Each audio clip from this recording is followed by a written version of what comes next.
Nice. Shaft, lasers, electric fields, huge crushing iron doors. That's just what I need. Yep, just what I need. Hello everyone and welcome back to Let's Play Spider-Man 2 Enter Electro. In the last part, we entered the biotech lab, raiding out most of the areas, trying to find Dr. Connors in the process after taking care of Hammerhead. And now we're in the corkscrew, potentially the most repetitive level in the game. Although, similarly to the wind tunnel level, this is another one that got its name changed in development after 9/11. This was originally known as Downward Spiral, which, admittedly, I kind of like corkscrew more anyway because, well, we're not going downwards, we're going upwards.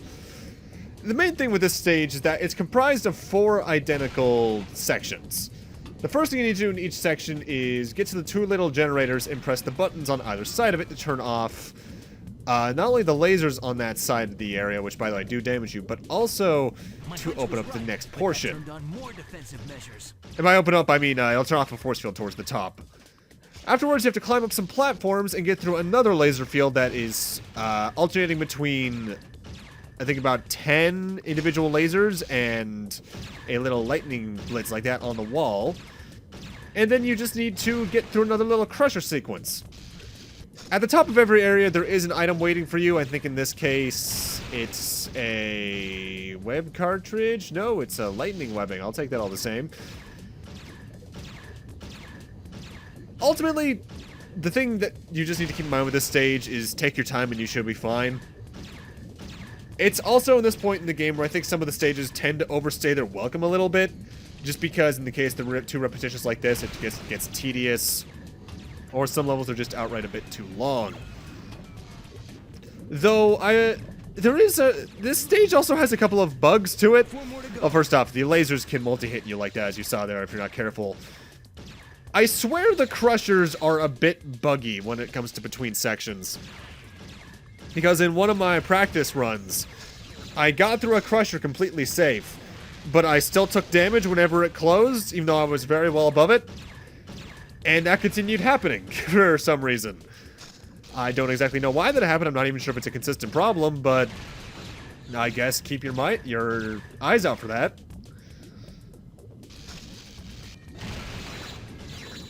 In general, I guess the collision in this game just feels a bit wonkier than in the first game, but not consistently, if that makes sense. It feels about the same in most other places, but some areas the game just feels like it's more willing to let you through its iron-tight gates into the background coding than it should allow, usually.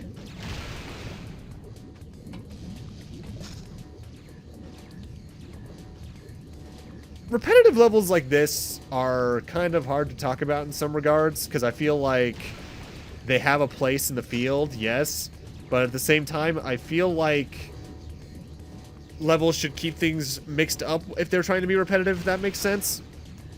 Either way, what we want to do in this particular room is actually head to the top before we press any of the switches, because on the final platform before the little electric field we need to turn off, there is the comic book for this stage, though that is exclusive to normal difficulty. That is Amazing Spider-Man number 341. I think something that makes this level feel a bit more uninteresting than it really is the fact you have to go through the same thing 4 times in a row. It's one of those things where, even though you see it all over the place, there's a reason the rule of 3 is the rule of 3. It feels much more cohesive as a whole if you do things that are repetitious 3 times in a row rather than more than that. The rule of 3 is such an interesting rule from all facets of design and writing, because it's so universal that it works, but it's also just kind of strange that we figured that out over time.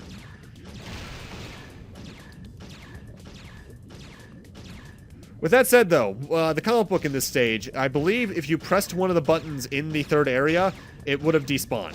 So that's why I went ahead before pressing the switches.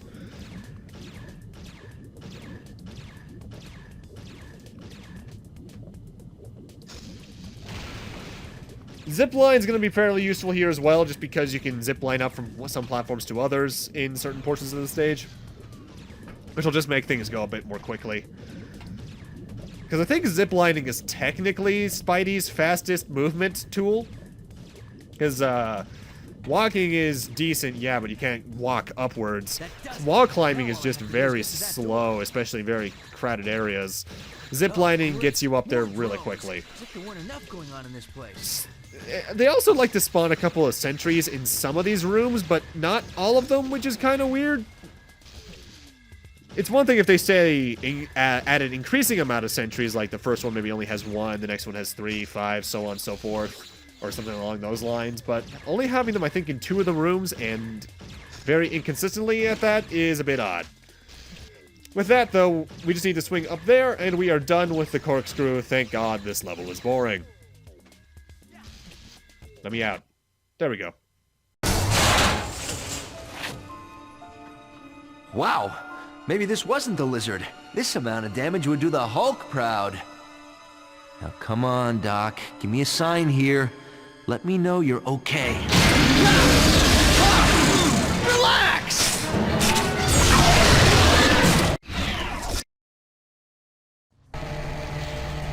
I can't fight the lizard. Not if there's a chance to bring Dr. Connors back. These containers must hold the ingredients to the antidote Dr. Connors was working on. If I combine them, I could use my web spinners to inject the lizard and bring the doc back. Formulation Bat 1 spawning. Yeah, those walls are just as hard as I thought. Time for another annoying boss fight. By the way, I swear it's almost impossible to dodge that first attack there. When we started the stage off, I walked over to the little computer and had to do that little button pressing mini game and press containment override to allow these serum webbing cartridges to spawn. However, they're very inconsistent because I had a couple of practice runs where I did that mini game, pressed the thing, and I guess because a time limit ran out or something with the lizard, they just never spawned. Either way, the serum webbings, you spray them at the lizard while its health bar is green, and you can walk up and slap it a couple times. Each serum webbing only has 3 shots to it, however, there's 2 of them in the stage that respawn over and over again in the sequence of first one, second one, first one, second one. So this boss fight's essentially just a lot of back and forth. However, if you're playing on hard difficulty, you want to ignore the first serum cartridge after you spawn them all, because you want to head to the room with the giant mad doctor laser, and where the serum cartridge will appear there is the comic book for this stage, which is Amazing Spider-Man number 44. This stage also has another strange difference on What If mode, where randomly throughout the stage there are bowling pins with the lizard's face on them. Okay. The last notable thing about this stage is that if you're playing on kid mode, I don't think you have to do the serum puzzle at the start of it. There are 3 cartridges of health throughout the stage, but one of them's in a really annoying place to get if you need it, and that's the one that's underneath the Mad Doctor laser, because the Mad Doctor laser does occasionally fire stuff out, and I think it can even damage the lizard if you place it correctly. But getting that while not getting touched by the laser ray is surprisingly hard to do. You're also going to want to time your serum shots, because when the lizard's doing that little leap attack, which by the way is very loud unless your volume's turned down, if he's in midair when you fire it, you will miss. So you need to time your shots carefully with that. Otherwise, this fight isn't too bad. It can take a while, admittedly, and I think some of the speed the lizard has is kind of ridiculous because he can keep up with you pretty easily. But overall, we've faced harder boss fights. This is probably the easiest one in the game in a sense. Though, if I could actually damage him, that would be great. Thank you.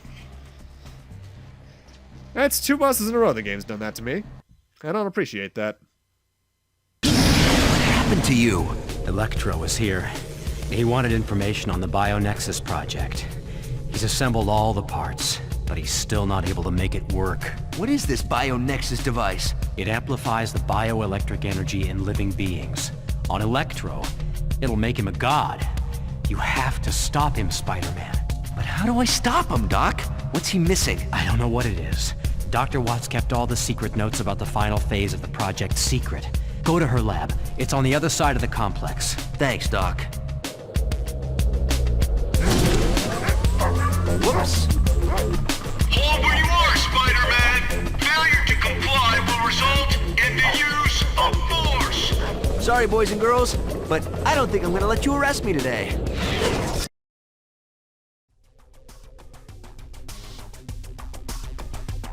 Those red tracking lasers must be giving my position to the drones. If I don't take them offline, I'll never get to Dr. Watts' lab. Okay, this stage is a little bit of a thing in that I think it's potentially the most dangerous stage in the game. Why? You remember those laser cannons from, I think, 2 stages ago now? They're all over the place in this stage. You can see, I think, 2 on screen right now, and they are accurate. There are 2 things we need to destroy. Well, technically, yeah, no, 2 things we need to destroy in this stage. The sentry spawners, just to make things a little less annoying for us. I don't think they're required to take out. And the things we do need to take out are the tracking lasers, keeping a lot of sentries and the laser guns locked onto us. You can always tell what the nearest/next laser target you need to destroy is just by following the red laser that's targeting you. That never outright attacks you. I should note, on hard difficulty, there's a comic book available immediately on the back left ledge of the building you start on. That is Spectacular Spider-Man number 66. This is also another stage that got its name changed after 9/11. This was originally known as Aces High, which is probably the one stage out of all of them that I don't quite understand why they changed it. But I guess I'll take it. A good safe way to get through this stage, though, is to stick on the lower edge of these little buildings here like this, because that keeps you out of the way of a lot of the laser turrets, which, by the way, still take 4 impact webs to take out.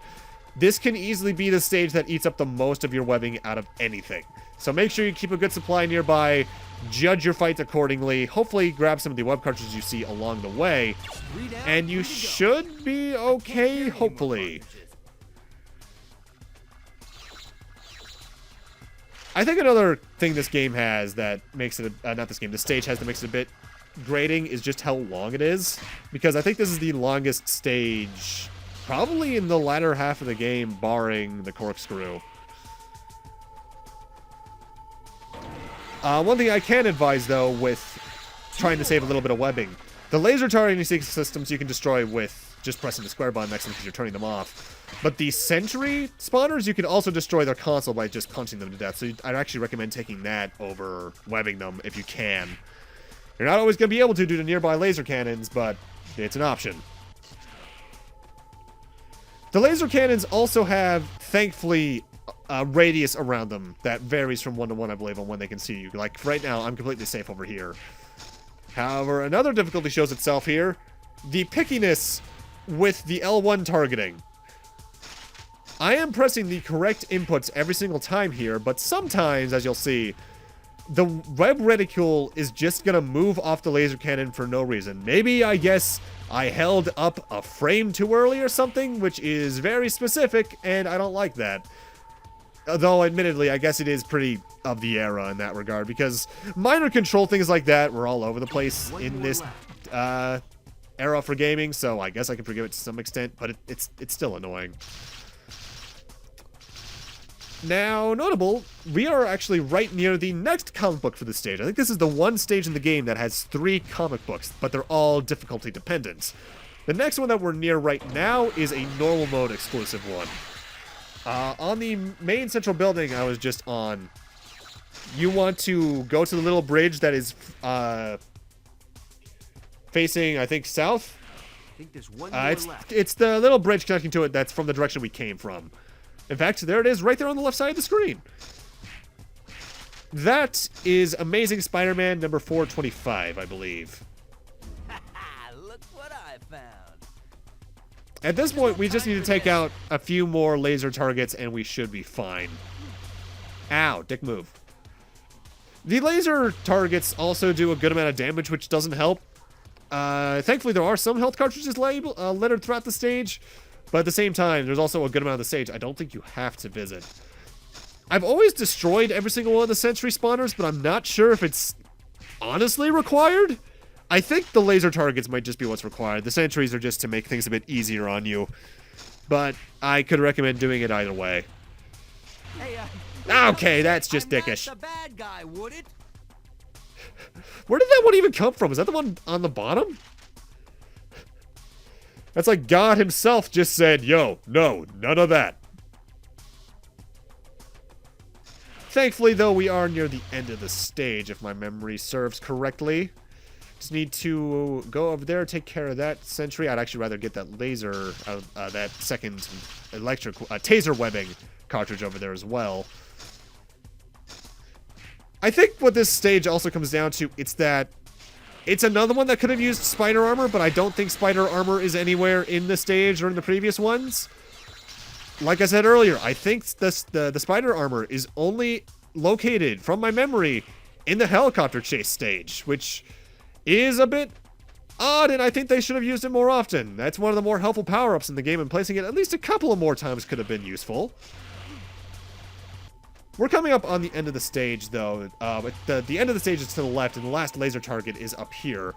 However, notable, on this building here, I believe, is another comic book if you're playing on easy difficulty. It's on the back side of the building on one of the ledges. And that is Amazing Spider-Man number 217.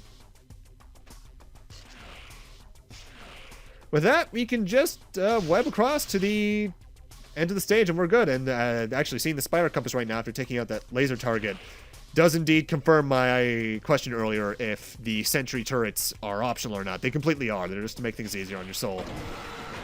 And you know what? I'll take things being easier on my soul. With that, though, let's just get out of this really annoying stage. Now what happened in here? Well, let's hope the computers came through undamaged. Bingo! I'm in! Huh. Blah, blah, blah, blah, yada, yada. Huh. Sapphires, huh? Oh, now I see. Where is anyone gonna get a jewel that size?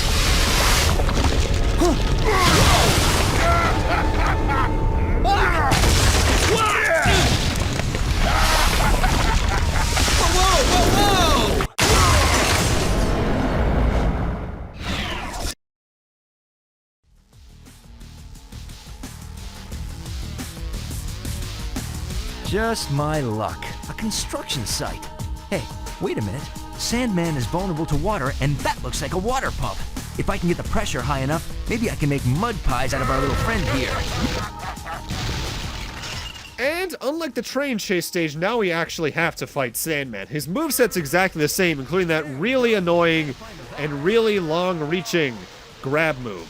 Need to web the valve on the far right of the stage that says water pressure, and then you can attack any of the 3 other valves in the area to cause water to spew out of them, in which case you can just outright damage Sandman. However, you might notice I didn't attack him there. That's because on all difficulties, when he's being distracted by being sprayed by water, is your best opportunity to climb up that unfinished building and find a comic book, which is Amazing Spider-Man number 4. If you're playing on easy difficulty, there's a second comic book in this stage, which I guess you could just repeat the same thing of stunning him to grab it more easily. And it's underneath the porta potty on the side of the stage you're facing when you start it. Just have to lift up the porta potty and you'll get it, which is Peter Parker Volume 2, number 16. At this point, though, we can actually start the fight, and it becomes very repetitive very quickly. I honestly think Sandman has a bit too much health for his own good here. But I guess I'll take it either way because at least it's a fairly easy boss all the same. Now, seeing Sandman reminds me... I know there was a game for Spider-Man 1 and 2, the Sam Raimi movies, but was there ever a game for Spider-Man 3? I ask that because, honestly, even though I definitely see a lot, and I do mean a lot, of the issues of Spider-Man 3... I never thought Sandman was bad in Spider-Man 3. Venom was not particularly good in that movie, as was the Venom arc in general, really. I know a lot of people have said it before, but I think Spider-Man 3 could have really been fixed if they just took the Eddie Brock stuff completely out of it, and then just have the symbiote plotline for Peter be there, I guess, although do it better, and have the symbiote just kind of crawl away, hinting towards Venom for a Spider-Man 4. Because I know a Spider-Man 4 Raimi film was in the works at some points, and apparently Mysterio would have been the villain, from what I've heard. But, yeah, Spider-Man 3 is a thing. Admittedly, I don't think any of the Raimi movies are that good anymore. I have a soft spot for the first one because Willem Dafoe owns everything in that movie. But it's not a great superhero movie by modern standards. Spider-Man 2, I know, is heralded as a great film, but I don't think it's that good. Alfred Molina as Doc Ock is the best thing in that entire movie, I will say, though. The whole Mary Jane is just completely worthless in all three of those movies, though, because Kirsten Dunst, she looks the part, but she doesn't bring enough energy to the role, I think. Mind you, I'm also just more a fan of Gwen Stacy over Mary Jane Watson in the long run a lot of the time. At this point, though, Sandman's almost done. His absurd range is almost out of the way, so I can just punch him and kick him, and he's down. And he doesn't have any dialogue beyond going, "Grrr!" Bye, Sandy. Nighty-night, Sandman. Looks like security's made it to the lab. I think I got what I needed anyway. Huh? You gotta be kidding me! Oh, great. Just great. Well, I could hope that Electro can't read, but I guess you could have someone do that for him. Hope I'm not too late getting to that museum. What do I do about the doctor, though? Electro probably still needs the doctor to show him how the device works, so she should be safe for now. Let's hope Electro's as dim as he looks. Gotta tell the boss. Gotta tell the boss. Fist-sized gem. Why would you create a device that relies on something that not only doesn't exist, but cannot be made by man? There must be something you are not telling me, good doctor, and I want to know what it is! Boss, look! Tonight. We hit the museum tonight. And this time, that meddlesome bug won't be able to stop me. Ooh, threatening. But with that, I'm going to need to end this off here. Thank you guys for watching, and in part 6, we're heading off to Endgame. See you guys then.